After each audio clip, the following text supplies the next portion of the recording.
Well, as we sit here today, we're 10 days from Christmas. That might alarm some because it just sneaks right up on us. But if you look around, there's no question that we are definitely in the full swing of the holiday season. This morning, our Mike-Polk-Jr. joined other local media personalities to help judge this year's Cleveland Police Department Christmas tree contest, visiting several districts and the mounted unit to pick the best decorated tree. Can't wait to see this.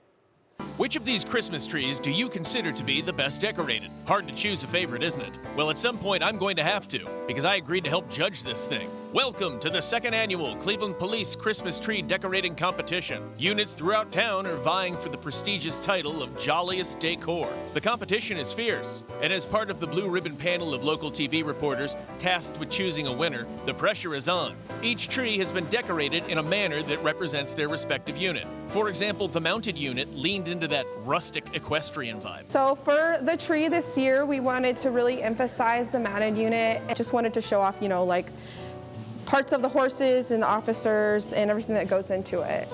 Or the personnel unit, whose tree showcased handmade decorations and a charitable twist, collecting mittens and scarves for the local women's shelter. I like the fact that they did like the donating portion to it. I don't think I've ever seen that, but I think that's really nice that it's just another way for us to then give back to our community while still having fun with our job. Sergeant Freddie Diaz explains the purpose of the whole event. Our job is, very demanding, so this was just a time of the year where we hope to kind of break away from our stressful, environments where officers can just kind of have a little fun, show the human side to law enforcement. They all put a little personal touch, so it was very cool to see officers smiling. A good way to just kind of let loose and be human. You'll shoot your eye out. I visited all competing locations, from District 1 to the Justice Center, and everywhere in between.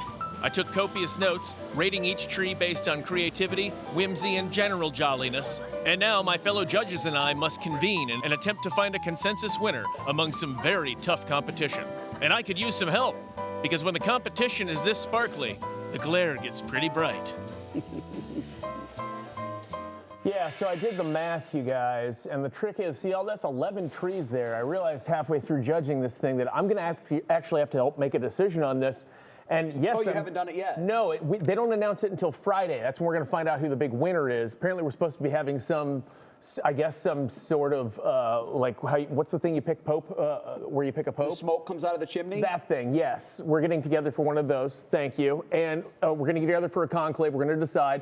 But I'm going to end up making at least 10 police department units mad at me. Yeah, you might get a lot of speeding tickets coming up. Parking tickets. Can I weigh in with my favorite? Can we see those again, please, for 1 second? I like the blue one. Interesting, right? Yeah, because of its uniqueness. Now, the one below it, kind of to me, if I squint, looks like my grandma getting ready to go to church. Yeah, one of them did very much look like a person. Blousey it's supposed to be a gnome. It was startling, but it was really cool that they all got involved in this, and it was really fun watching these police officers come out, and they're all very proud of their trees They too. sure. Yeah, and they're just like, well, we hope you pick ours, and I'm like, oh boy, this is gonna be rough. Which unit lives the closest to my house, where I drive around all the time? That's number one. I do want help from the viewers, you guys. You saw those. Look under the story on WKYC.com and tell me which one I should pick. That way, I can cast some of the blame onto you. Okay. Absolutely. Thanks, guys. Thank you, Mike. Holly. We still have more coming your way.